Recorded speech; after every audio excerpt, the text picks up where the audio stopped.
Talk Real Estate with Sharon McNamara, sponsored by Boston Connect Real Estate Services. Hi, I'm Sharon McNamara, and you are listening to Talk Real Estate Roundtable. Let me share a little bit about my background before we get started. I am the broker-owner of Boston Connect Real Estate, a boutique real estate firm that is home to over 30 real estate sales and marketing consultants who service home buyers and home sellers throughout Boston, the South Shore, the South Coast, and Cape Cod. Our firm takes pride in assisting our clients in the next chapter of their lives by taking a holistic approach to their real estate endeavors. We believe that every move should be a moving experience. Every week, my real estate team member, Mary Baker, and I, along with the director of Boston Connect Real Estate, Melissa Wallace, provide you with our unique marketing approach to selling homes and share with you our expertise in navigating the home buying process. We like to mix it up sometimes, so not only will you hear our perspective on real estate topics, but you will hear the expert thoughts and opinions of some of our real estate agents at Boston Connect Real Estate and the preferred professionals that we trust. Be part of our roundtable. If you have any questions during the show, please call 781-837-4900. We'd love to talk real estate. Follow us on Facebook, Instagram, and wherever you listen to podcasts at Talk Real Estate Roundtable. If you would like a one-on-one consultation with me and my team or one of the dedicated agents at Boston Connect Real Estate to discuss your real estate needs, you can connect with us at bostonconnect.com or 781-826-8000. Now, sit back, relax, take good notes, and let's talk real estate.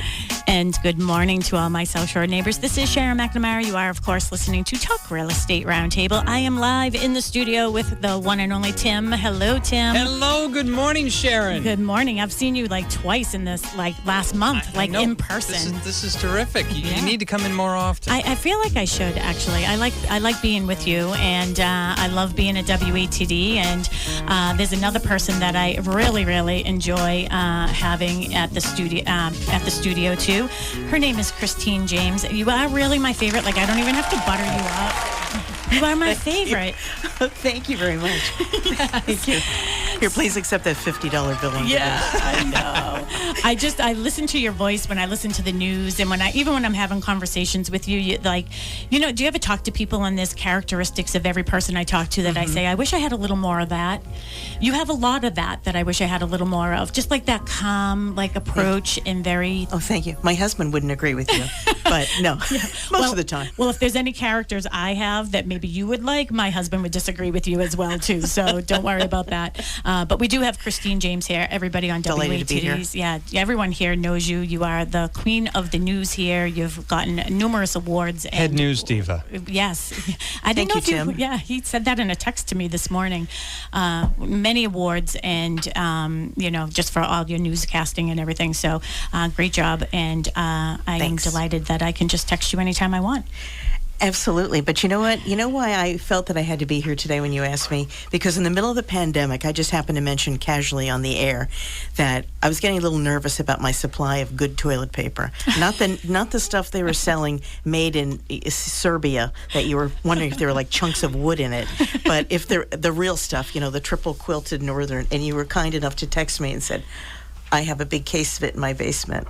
I'll leave it by the front door. And I'm thinking, your basement must be like Costco. It really was. That was so nice. So I'm forever in your debt. Your obedient servant here. Thank you. Yeah, I was really sort of paranoid. That was the only thing I was paranoid about, really. I was just, I'm not a woodsy type person, so the thought of having to use leaves was more than I could handle.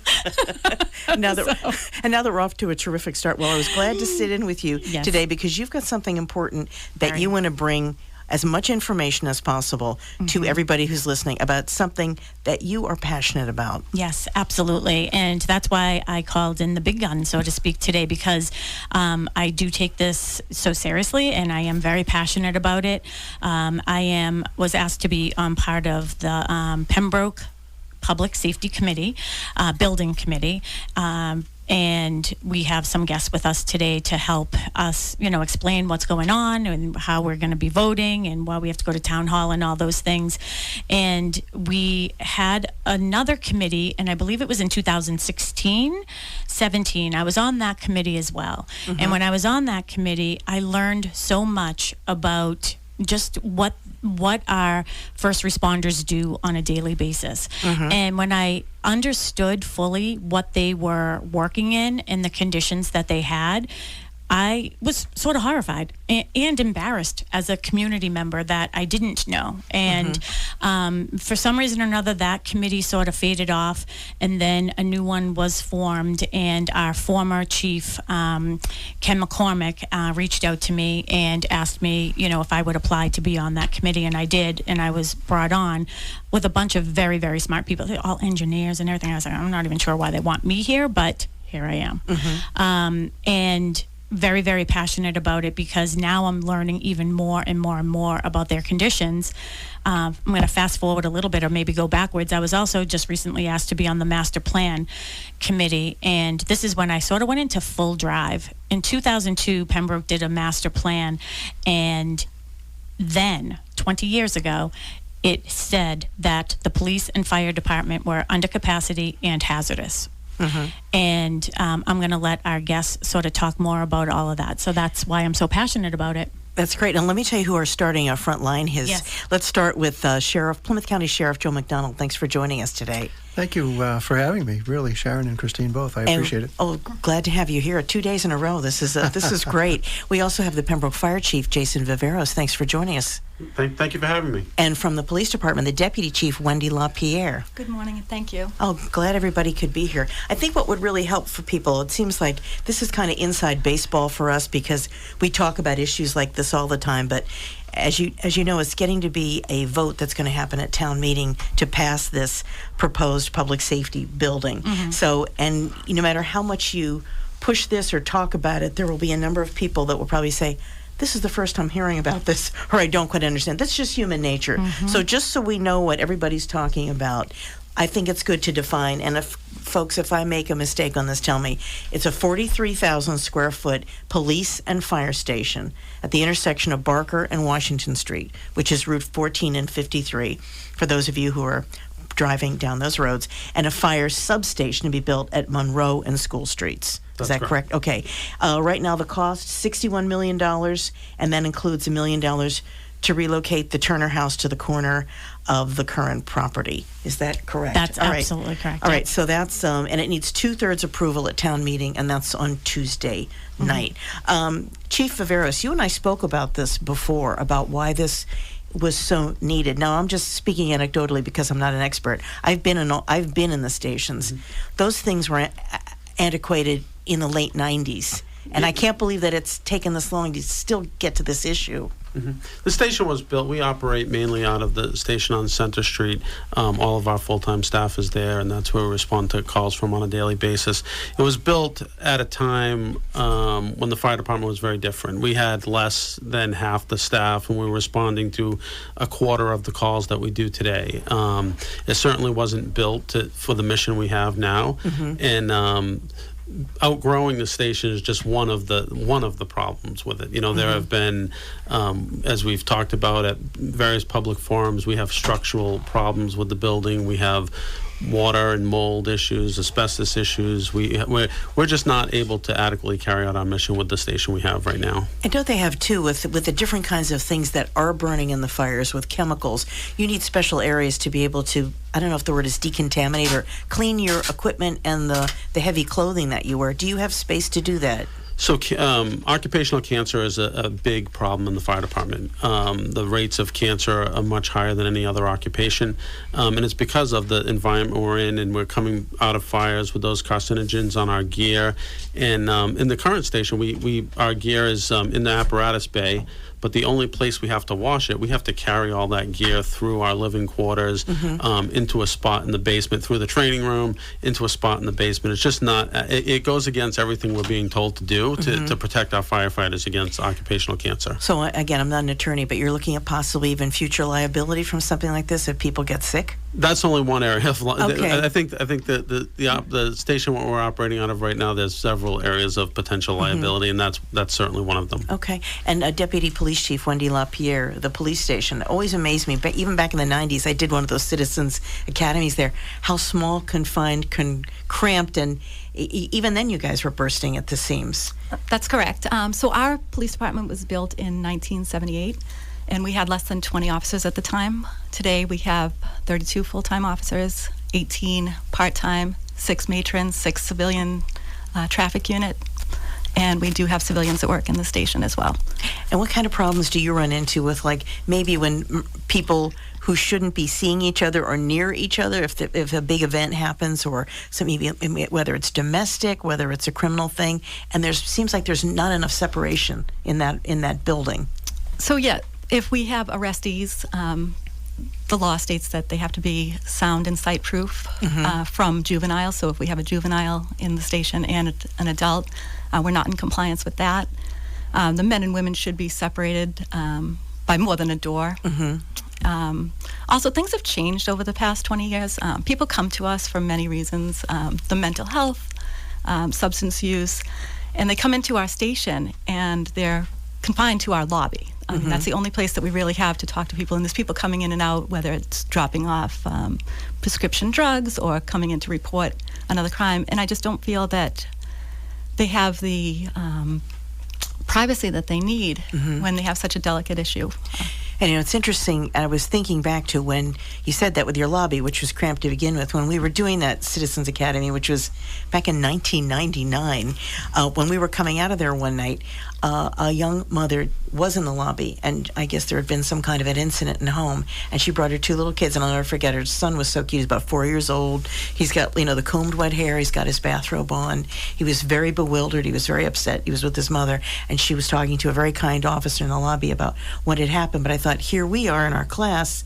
That's the way we were getting out of what was happening, and I thought, even then, they need a separate area, or they need a bigger space just to be able to do the basic part of their job. And just from again, I'm just speaking anecdotally because I'm not a police officer, but covering that beat for over 30 years, listening to the scanners, covering stories, a lot of what you folks do, you're like frontline social workers, and it's tough to deal with that stuff. So there's got to be more room there. I don't live in Pembroke, but I'm advocating for this. Sheriff Joe McDonald, you deal with all the towns in Plymouth County, and you're always looking at things that work well, public safety, how things work. What's your intake on, or input on what's happening in Pembroke with these 2 buildings?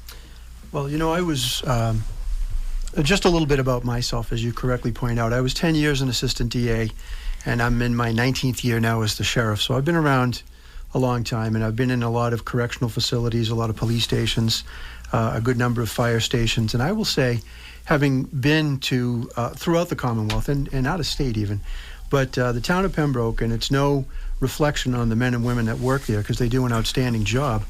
I think, what was it, 78, Wendy, you said the state? Yeah, I think Barney Miller was chief and Andy Griffith was the sheriff. Yeah, and it was a different world. It was a very, very different world.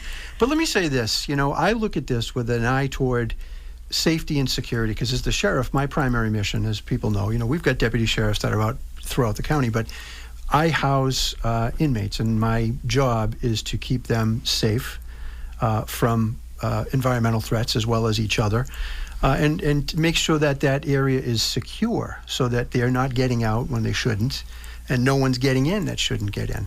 So when I look, let's look at the fire station first. Now, I've been in and out of the fire station on many occasions. I haven't spent a lot of time there, but I will say this, Chief, your guys do a great job of keeping those defects and problems out of sight when people are in or out of there. And that's a good thing on the one hand, but I think it's a bad thing because people may walk in and say, geez, the station looks halfway decent. The problem is, you look around and you see the infrastructure problems within the building itself. It's not set to fall down, but I think people are set to get sick or worse. You look at problems with the electrical wiring system and water that's getting in where it shouldn't be getting in, and things can happen. People can get electrocuted, or standing water can give rise to bacterial or fungal infections that are in there, Legionnaire's disease, those types of things. I mean, you don't think about these things. No, not until you mention that, but yes. Yeah, but these are the things that I have to think about because I am maintaining living quarters for a lot of people. So let me just suffice it to say this, that if I were housing inmates under the conditions that our firefighters in the town of Pembroke are working under, I'd lose my accreditation first, and secondly, I would be sued by the ACLU and probably a number of other governmental institutions as well, and I would lose that lawsuit because those conditions would be characterized as inhumane. Let's face it, I think that's really the only way that I can characterize that, because let's remember, firefighters don't just work there, they spend most of their time, they actually live there. So this is something that I think needs attention. Turning to the police station, it's a nice look. I mean, it might be good on Martha's Vineyard or Nantucket, right? Where they don't have a correctional facility on Nantucket, and the correctional facility they have on the Vineyard, you drive past it and not even know that it's not a house. And that's quaint, and that's the way that they want it there. But in a town like Pembroke, or any of our towns here in Plymouth County, we need to do a lot more with that facility than it is capable of doing. Sally ports. When people first come into our custody at the jail, and thank God, we've got a safe keep program. If the town of Pembroke has an arrest, we're standing by to help with that. But when someone is transported to us, either by a local police department or by our guys, they drive into what's known as a Sally port. It's basically a secure outbuilding garage that's connected to the facility. So all the doors close before any of the doors of the vehicle open. So no one's getting out, no one's getting in. That person's coming right in. There's no obstructions. And I know the Sally ports, out of necessity that they have at Pembroke, I look at them and they're not safe. There's items that are stored there out of necessity. There's nothing else they can do. And it's only by the grace of God and the good work of our public safety professionals that nothing bad has happened yet. So I think if I were to try to sum it up in one statement, what I would say is, when the voters in the town of Pembroke are considering or contemplating the cost of doing this modification, these new buildings, I think it is far outweighed by the cost of not doing it. So right now, the old saying, you're skating on thin ice. I think we're skating on thin ice, and we need to update those facilities, not just for great working conditions for our workers, which they deserve, but for the safety of the public that's coming in, or those individuals taken into custody for whatever reason. So I cannot overstate the importance, not just to the town of Pembroke, but to everybody that passes through Pembroke. And I spend a lot of time there myself. So let's see if we can get this done. That's great. That's Sheriff Joe McDonald, who's just been speaking about the issue we're talking about today, this new proposed public safety building in Pembroke. We also have the Pembroke Fire Chief here, Jason Viveros, as well as Wendy LaPierre, who's the Deputy Police Chief in Pembroke. If you're wondering what you're listening to, well, it's Talk Real Estate with Sharon McNamara. I'm not Sharon. Sharon's next to me, and this is another type of real estate we're talking about, something that's near and dear to her heart, because her business is based in Pembroke, Boston Connect Realty. Yeah. And you live in Pembroke. You are very passionate about this issue, Sharon. I really am. And, it's interesting because I've lived in town for 30 years, and I've been on many boards. Actually, my whole, I'll say, career of volunteering actually started because I was the Secretary of Conservation 22 years ago. So I was able to, get to meet people and things like that. And then when I went into real estate, I didn't do that anymore, but I really wanted to be part of the community. And to me, my parents owned the corner store in Dorchester. Social media at that time was hanging out on the corner, right? I saw you had some beef jerky in your purse there. Exactly. Some Slim Jims. Exactly. So for me, being part of community, it's really, really important to me. And with my career as, I own Boston Connect Real Estate, and, I've been a real estate agent for over 20 somewhat years. And I always have to, when I sell a house, I have to meet with the fire department because we have to get that final smoke cert. So over the years, you get to know everybody, and, you'd have these little conversations. So it just really got me involved. But I will say, some of the things, that we were just discussing, the things that concerned me the most were, one is we don't have any female firefighters. And I'm not even one of those, hear me roar type women, you know what I mean? But we don't have any. And when I was talking to the chief about it, it's, we're in a position now where there's not as many people going into the field. So the roles have turned. So now it's almost like people who do want to be EMTs and firefighters, they are interviewing where they're going. So do I want to work here? Do I see myself here? And when you walk into a fire station, one, that has the conditions that it has, but two, it doesn't have any female locker rooms or separate facilities for women. why would anyone ever want to work there as a woman, right? So so many people don't know about that. And then I've had the opportunity to be with Wendy a lot too, and we went to Mansfield, and because the architects that we're using did Mansfield, and we walked through the woman's locker room, and she's like, oh my God, they have like a nursing station, right? For mothers who have to still nursing and pumping and things like that. They didn't have one, right, Wendy? You're up in the attic, correct? Correct. And when I first got on, we didn't have a locker room for probably 4 or 5 years. We had just a one-stall bathroom down on the main level. And that's all you have is one bathroom in the whole building? We have one as well in the locker room. In the locker room upstairs that they just built. So, they would go to scenes, and I'm assuming that you're sometimes coming back with blood and things or whatever. What did you had to go home? So that's, I don't know. I think that they deserve it. I worry about morale. I don't know how they've done such a wonderful job of keeping the morale up. I had one of Hill, I think it was that Captain you said. Hill. Captain Hill stopped by my house this morning with a bunch of signs, and he was so polite, courteous, and in a good mood. And I thought, if I had to work in those facilities, I don't know that I would be. It's true. They deal with our first responders, as I said, deal with a lot. I'm just speaking anecdotally, being a reporter, having covered so much of this over the years. What always amazes me is how calm, cool, and collected you folks always are.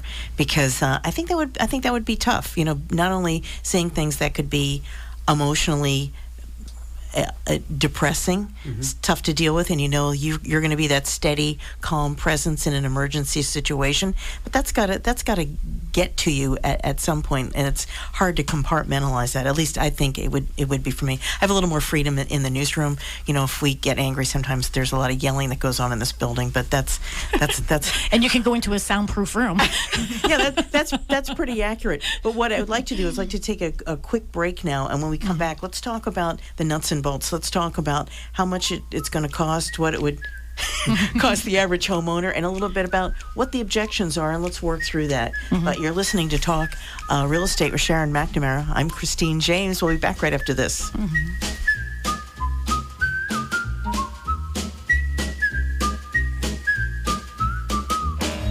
Let's talk real estate with Sharon McNamara, broker and owner of Boston Connect Real Estate. People often wonder if wintertime is a good time to sell a home. What do you think about that, Sharon? Well, Mary, we've found that our seller clients have been very successful in selling their homes during the winter months, and generally for the most amount of money in the shortest amount of time. It's probably because there's less inventory on the market in the winter months. You're much better off to be one of less inventory than one of more. In our team's experience, it really isn't about the season at all. Sellers and buyers are always out there looking for each other, and it's our job to connect them. And that's what we do. It's easy to connect with Sharon and Mary at BostonConnect.com or call 781-294-4848. That's 781-294-4848. Let's face it, we all get to the point in our lives when our current home no longer suits our everyday needs. With ever-changing living dynamics, addressing your future is all about right-sizing. Finding the right size home for you right now. Are you having difficulty with navigating multiple levels in your home? Are you finding that yard work is taking up all of your free time? Do the home maintenance projects seem never-ending? Let us help you find the right size for you right now. I'm Sharon McNamara, the broker-owner of Boston Connect Real Estate. If you would like a one-on-one consultation with me and my team, or one of the dedicated agents at Boston Connect Real Estate to discuss your real estate needs, you can connect with us at bostonconnect.com or 781-826-8000. Let's talk real estate with Sharon McNamara, broker and owner of Boston Connect Real Estate. People often wonder if wintertime is a good time to buy a home. What do you think, Mary? Sharon, here's what we found with our past buyer clients. While it's true there is less inventory on the market in the winter months, that also means that there's less competition for our buyers. And sellers tend to be highly motivated. That gives our buyers more negotiating power. In our team's experience, it really isn't about the seasons at all. Sellers and buyers are always looking for each other, and it's our job to connect them. And that's what we do.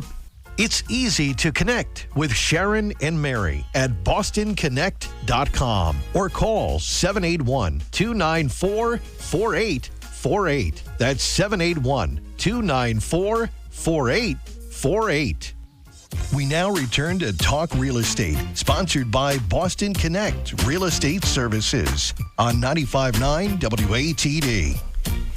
And we're back. Again, I'm not Sharon McNamara. I'm Christine James from the news department, sitting in with Sharon today at Talk Real Estate. As we said, a different kind of real estate. We are talking about a proposed 43,000 square foot police and fire station proposed for the town of Pembroke at the intersection of Barker and Washington, which is routes 14 and 53, with a fire substation to be built at Monroe and School Streets. We've been talking with our panel of experts here. We've got Plymouth County Sheriff Joe McDonnell. Thanks. Welcome back. Thank you. We've got the Pembroke Fire Chief, Jason Viveros. Glad you could stick around. Thank you. And we've got the Deputy Police Chief, and that's Wendy LaPierre, all putting in their perspectives on how important this project would be. Thanks so much for joining us. Thank you. And of course, the person behind all this, and that's Sharon McNamara. Good morning. Good morning. Very, very passionate about this. It's interesting if people could see, if you're not on Facebook, that you've got like 15 things going on at the same time. I know. As I think of things, I just like to write them That's down. great. It keeps my ADD in place, but I'm just putting some important things in front of you so you know some of the things, too, that we should discuss. Absolutely. Well, the thing is, anybody who lives in the town who would have to vote for this, and it needs a 2/3 vote, first at town meeting and then at the election. Let's talk a little bit about what that actually would cost the average homeowner, and then we're going to take some phone calls. So does anybody have the numbers for me? Sharon, how much would it cost the average homeowner? Oh, I just put everything in front of Jason. Yeah. Okay. So the total project budget is $61,140,000, and it's on the average home. It comes out to roughly $500 per year. And I think that one of the things that we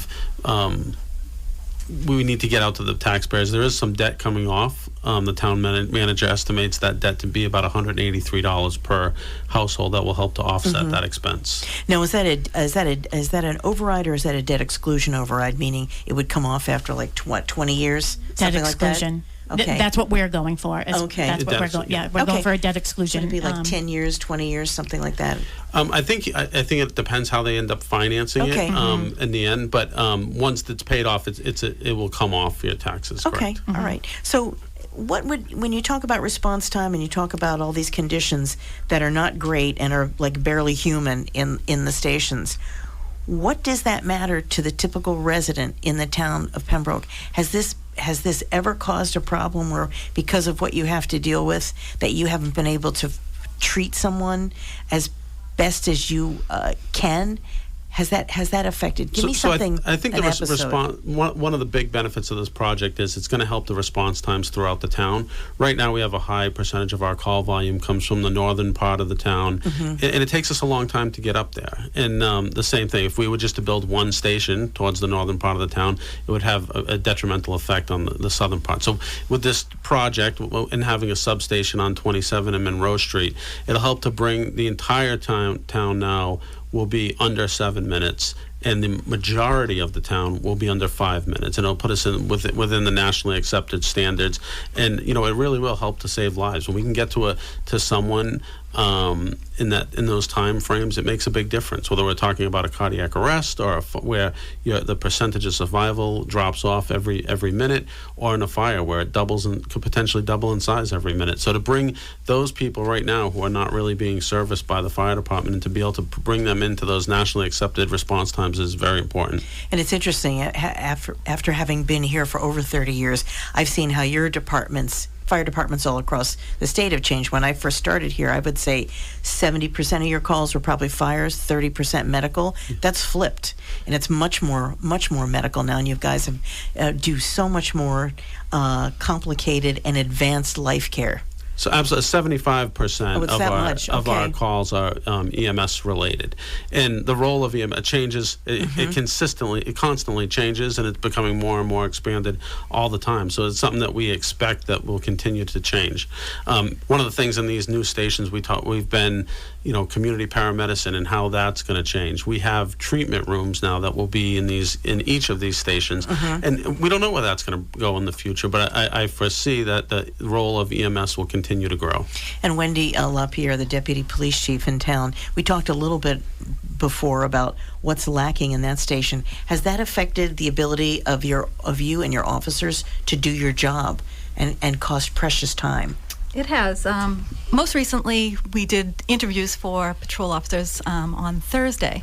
And we didn't have the room in our department to do it, so we had to do them at the town hall because essentially we needed 2 rooms because we were giving interviews upstairs and then they had a writing assignment downstairs, so we couldn't have the interviews at our department. So that's got to be frustrating. Now, Sharon, you brought up a couple good points too when we're talking about response time and things like that. One other piece of the puzzle here has been the historic component of it. Maybe you could explain a little bit about the Turner House and what the issue was or is. You might second guess that you want me to talk about it. And I will bring this to light because this is what I want this to be about too. And I am going to give the phone number to 781-837-4900 if you have any questions about this or objections. We'd love to answer those, and that's why we have this platform to do it. And the chiefs, they've been doing such a great job, and the sheriff and Tim Cruz doing all these forums. But yet I called someone this morning, my niece who lives on Center Street, and I said, hey, are you for or against the new public safety building? She goes, I don't know what you're talking about. That's what I told you. You have to oversell it. Yeah, because people have so many things competing for their attention. So they don't know, and I think that's one demographic, which is school-age children, parents, and then I think maybe there's another demographic. I mean, they've done a really good job, and I'm sidetracking from your initial question, but they've done a great job. They went to the Council on Aging. They did Delman's. Little group that they have, so they've done that. But then I know we have been getting people who have called and they just don't know. And one of the bigger hurdles we had to get over was that people felt like this snuck up on them. Do you agree, Jason?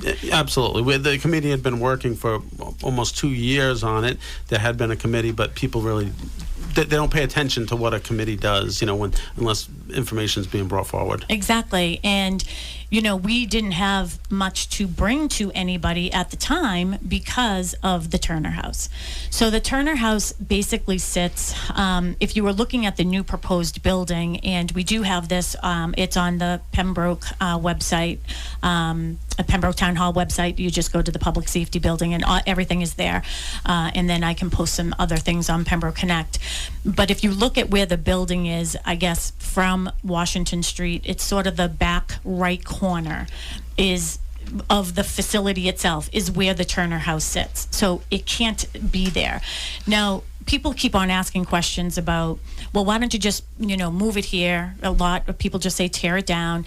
But it just isn't that easy for us to move the building because they have requirements about how far back the building has to be for the trucks, for the fire trucks and turnarounds and things like that. So it isn't very easy when you have this much space to try to make it work when something is basically almost in the middle of it. So we started with now this land was purchased. Do you remember what year that was, Jason? I don't remember what year, but it was purchased for the purpose of building a public safety complex. Yes. Or a fire station, at least at that time. It was a fire station at that time, and I want to say it was probably 8 to 10 years ago that was at town meeting. I can't remember the date on that. We bought that land for that purpose, and now here sits the Turner House. And Historical Commission basically wouldn't allow us to tear it down in order to do what we did because they said that Turner. They declared the structure to be historically significant. Yes. We made suggestions as well, like, is there another way that we could honor the building? There's been a lot of controversy around it because no one believes that, who was it? What's his first name again? John Turner. John Turner, yeah. What's this guy's name? So John Turner, seems to be some evidence that he never even lived in the property. There's some that it's been moved at one time. So we've been going through all these hurdles with Historical Commission. So as much as the public may think that it snuck up on them and there's like some conspiracy theories that we were like just waiting in the background to do this, that is not true. It's Historical Commission meets once a month. So if they even meet once a month. So for us to get this information back and forth and all the meetings have to be public, it took a long time. What I like to say is now last fall, I want to clarify something that I said at one of the selectmen meetings, because the select board came forward and said they didn't know anything about this, like where we were in this process. Now, every meeting has been public, and we do have liaisons, and for some reason or another, that communication gap happened. But I do know, I had said, well, I'm surprised that people didn't know more about it, because we were ready with our article for the warrant in the fall. Now that takes time to put that together. We were ready with our article, so that was written. The problem is we were in purgatory with the Turner House, and we had nothing. We had basic, if any, conceptual designs. Like, so if we had gone to town meeting last fall, people would have said, well, come back to us when you have something, so people are thinking that we tried to put the community center before this building, trying to sneak it in. That is not true. It's just that we weren't ready. The article was, because that's just ink on paper. We were not. The Turner House, ultimately, they gave us a concession, because we had to ask for the concession to allow us to move it. And we had to go back and forth several times with that, and we did. And we are only paying for the building to be moved. We are not paying for any type of renovation. We are not paying for anything like that. That is another misconception. And the other misconception, which worries me a little bit, is that people keep on saying, well, I'm for the public safety building, but I'm not going to vote yes because I don't want the Turner House. I don't want to give $1 million to move the Turner House. We don't have we don't have any other choice. That's a concession they gave to us. They allowed us to move it, so we will. And they wanted other things too. So we didn't just lose the the arm wrestling battle. They wanted us to move every brick of the foundation, to move the whole foundation over with the beehive stoves and everything. And we said, no, we'll give you a new foundation and we'll move the house onto that. They had 25 things they wanted. And they wanted us to think of different places. And we said no, because it would cost us more for a septic system. Will you be putting a ramp on it? No, there's no ramp on it now. So that's the deal with the Turner House. And we've come to a really good collaboration where we're going to move it. And I think the important thing about the Turner House is there are people in the committee that may not have liked that decision. But pushing back, there are some that say, well, I'm not going to vote for it because of this Turner House issue, or petition to have it torn down, which could take years and years and years. I think one of the things that the architects had said, and we looked at, was that the cost of building this building goes up, more than 5% every single year. So if we take 2 years to try to petition to tear the Turner House down, we're looking at potentially a 10% increase on a $60 million project. Is far more than the concession of moving the building. Delaying this vote is going to cost us far more than it costs to move the Turner House. And that was my next question. What will be the cost of not doing it? Right, we know every year. What do you think? Like, what do you think would a dollar figure every year? How much do you think that would add up? So we've heard estimates between 5 and 10, over 10% every single year that we wait to do it. I think Bill Chenard, our town manager, did a great job putting up a slide showing the cost of construction and how much they've skyrocketed. But the interesting thing about his slide is he did it over decades. It's never come down. The price only continues to go up. No, just like health insurance. Exactly. And it's interesting. And then during the pandemic, what did building supplies go up 30-40%? Yes. If you could find them. Would any of the problems in either one of these stations, can that affect your accreditation in how you do your jobs? Can that affect the police department if you don't have certain types of facilities? Absolutely. As Sheriff McDonald spoke about, our lockup, we're not in compliance. Every year we have to do things to make it better. We have suicide risks with the beds, with the toilets, with the sinks, with the bars. And we end up making concessions every year just to only fail the following year. Do they ever threaten to say, if you don't do X, Y, Z by a certain time? We have 21 days to fix anything that's... Because wasn't there recently, like within the past 6 months, a pipe bursting in the building and a bunch of records that got either soggy or destroyed? Right. So that was in the lockup, and we lost a lot of records down in the basement because we don't have rooms for our records. Right. And that was some of the stuff that had been happening here in Marshfield before they built the new police station, which was also in a very bad state of affairs. And what a difference it is now having that. And I know that they had problems with leaks there, too. Christine, if I can just jump in. Absolutely. On the accreditation issue, I think the physical condition of each of these facilities is essentially going to preclude any type of accreditation. So I think it really... as the deputy chief says accurately, they have concessions have to be made, and these accrediting agencies that come in to the ACA for us, any accrediting agency is going to come in and say, well, your physical plant is insufficient, and in some instances, and I hate to say this, dangerous. And I think that Wendy points out very, very correctly. Suicide is always something that's on our minds. We have a program where we work with our local police departments. We don't want these arrestees sitting for any length of time in really any of our police departments, but in Pembroke, they've got these particular issues with the physical plant that should someone successfully commit suicide, that's a multi-million-dollar lawsuit right there. Not just in a potential award, but in the defense of that, the money that's going to have to be spent, to town council, we, God forbid, these things happen, but they do, despite our best efforts, and even in our state-of-the-art facility down on Long Pond Road, we do have occasionally successful inmate suicides, and they are multi-million-dollar lawsuits. Make no mistake about that. So I think the best way to characterize this is to say that, we can't get accredited unless and until we improve these facilities, and these lawsuits are, knock on wood, I will knock. They haven't happened yet, but they're coming. And something bad will, I always hate to predict disaster, but something bad can happen. And the expense of not doing this building is far exceeds the expense of doing these things. So I think you got to do it at some point, do it now. The longer you wait, the more expensive it gets, just in the materials and work that has to be done.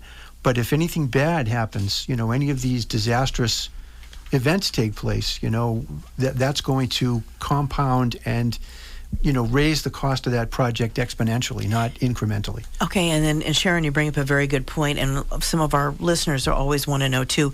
Well, why not just renovate what you have and take care of it that way? What do you think about that, Chief Viveros? So I think we're beyond that point for a couple of reasons. One is space. The building just is not big enough to house our apparatus. It's not big enough for our administrative purposes. It's not ADA compliant. There's so many issues. There was a study done, that was studied in 2017, I believe it was, and it just was not feasible to be able to do that. To be able to upgrade these buildings, we'd have to bring them up to the modern code, the hurricane standard.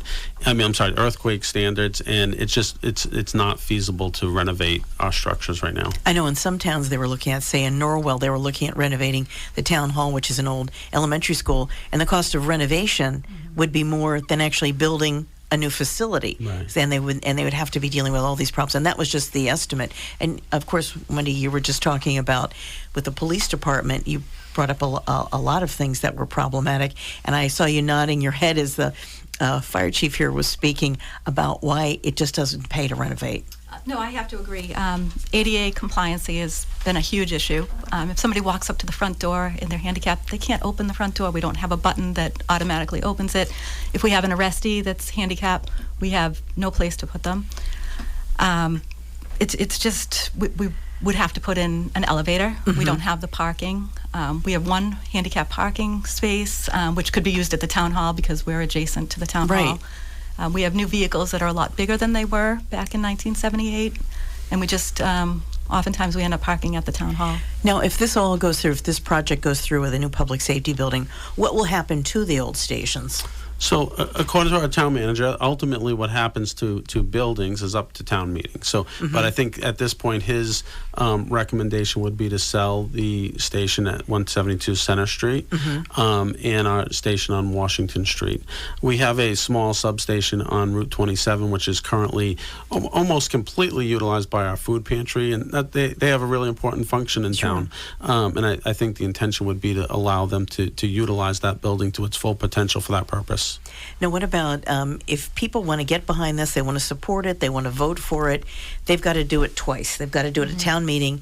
That's on Tuesday night. correct? Yeah, that's. And you need it. Yeah. So that's on Tuesday night, where we go to town meeting, and that is at 7 p.m. at the high school. So we need a 2/3 vote there, I believe, right?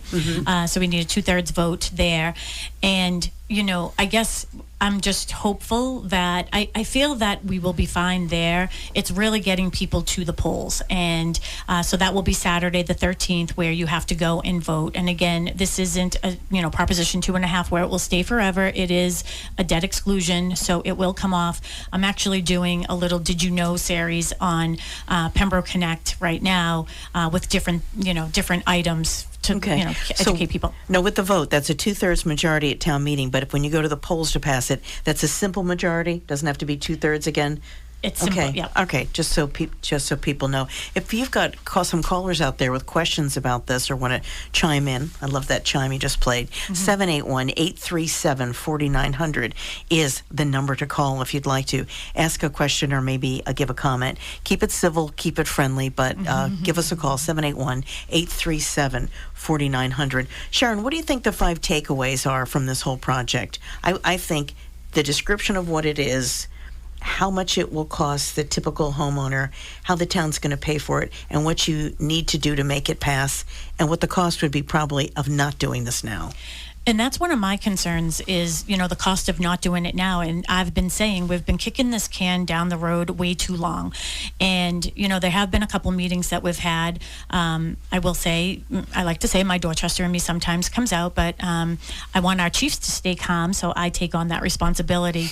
But being in front of historical, it's like, just do you not want it in this location and everything? And I feel like we're past that hurdle, but that was one of the items that what would the value of that land be if we don't put it here? Because if we don't put it here and we don't have it here, who would want to buy it?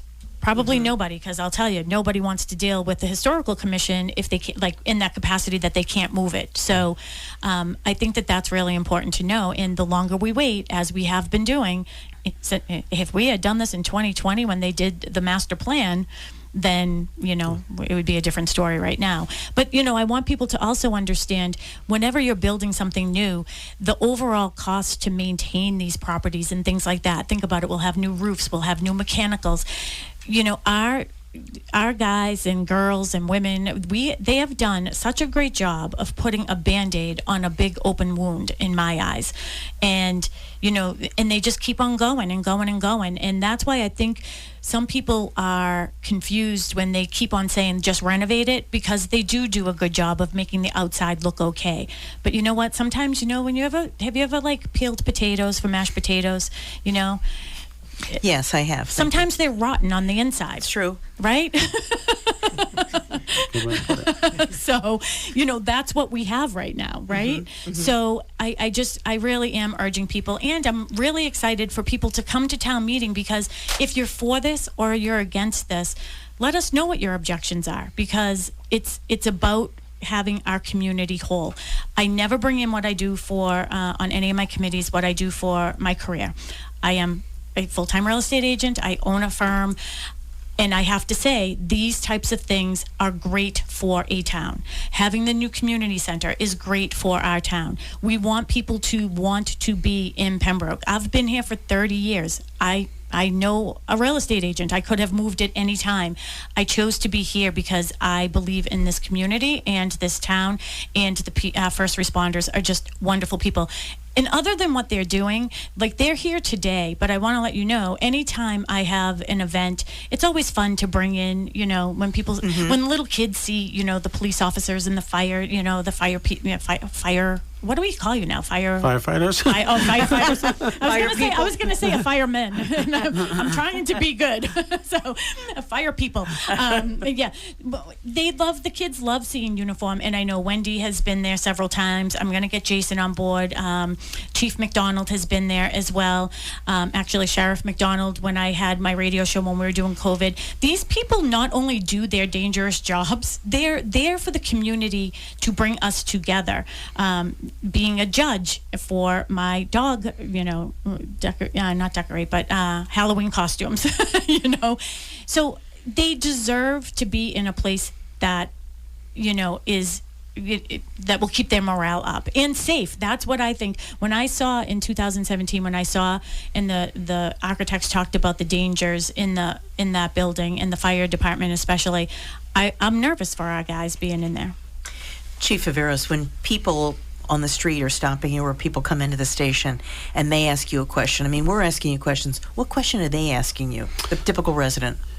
You know, I have had questions about the response times and how what the impact is going to be on the response times. I actually had someone come in yesterday who wanted a tour of the station, and you know, I'm not sure where he stood before that, but after he got to see the entire station and the things that we were talking about, you know, he was 100%. There's nothing we can do to save this station, and you know, we need to move forward and build something for our. Sort of like the old tell ain't selling, showing is. Exactly. Right, You know, when people can get it and see it. Sure, we've invited anyone who wants to come by for a tour. Absolutely. Okay, Wendy LaPierre, when people are asking you at the police station, well, I've got a question about this proposed project. What are they asking you? The statement that I get the most is, I can't believe that you've been in these conditions for so long. I've worked for the department for 25 years, and really nothing has changed, except we've acquired more equipment, and it makes it look more crowded, and obviously we have more people. But most of the people that I've spoken to are in favor of this and believe that that Pembroke is deserving of a new public safety building. Absolutely. And Sheriff McDonald, again, you get to see the insides of all these local police and fire stations in town, and you knew that this was an important issue in Pembroke. I know it's a very important issue in the town of Pembroke. The positives from doing this project, you know, aside from the cost, there are too many to list, because it's not just the morale, but the response times, getting everything up to what is now a safe standard. As I've identified, I think there are certain public health issues that might manifest themselves in the workers that are there. You know, it only takes one of these bad things to happen to have a multi-million-dollar lawsuit on your hands. So the cost of doing this, aside from all of the positive benefits that you know, property values will go up and things, for the town, the cost of not doing it is far in excess of actually doing it. So I think people need to look at it that way. It's like driving a car. You know, you can drive a car and you can fix it and you can fix it and you can fix it, and there comes a time when your mechanic walks out and just shakes his head and says no. It's time. And it's time to make a change. We were there 10 years ago. Well, you know what? You've all had some great comments today, and not only is this going to, you know, this is Sharon McNamara's show, but we are going to put this forum up on our website too, so people can listen to it news-wise. We're coming up to just a little bit at the end of our time. This has been a great time to sit together and talk about this new proposed public safety police and fire building in Pembroke. And we've had Wendy LaPierre, the deputy police chief in Pembroke. We appreciate you joining us today. We've got Jason Viveros. Oh, ding dong. We've got Jason Viveros, the fire chief in Pembroke. Joe McDonald, Plymouth County Sheriff. And Sharon McNamara, this is your show, so you've got the final say. You know, I just want to put my phone number out there, because I know that there was a person that had some concerns, and Tracy Marino, who's one of our select board members, she called me about it, and I said, please give him my cell phone number, and I did have a nice hour-long conversation with him. If you have any questions for me, I'm happy to take those questions. I'm going to give you my cell phone, 781-294-4848. You know that I know the sheriff and the police department, so no creepers. No. But the other thing too is we do have some signs. We did get some more signs. So if you do want a sign, Boston Connect Real Estate is located right in Pembroke Center. I asked them to leave a bunch of them on the porch. Feel free to go up there. If you know me and then you're my friend, you know where I live, you can go. I have some sitting by my garage as well. Didn't mean to interrupt you. Is there a website or a Facebook page people can go to and find out more details? They can go right to the Town of Pembroke website, and all the information is there under the Pembroke Public Safety Building Committee. So you'll find everything there, and go on to Pembroke Connect, because we've been posting a lot of different things there. Please go to town meeting on Tuesday, 7 o'clock, and please go to vote, and I hope we earned your vote. Absolutely. Hey, thanks for listening. Thank you, Christine. I appreciate you so much. You're very welcome. This was fun. I liked it.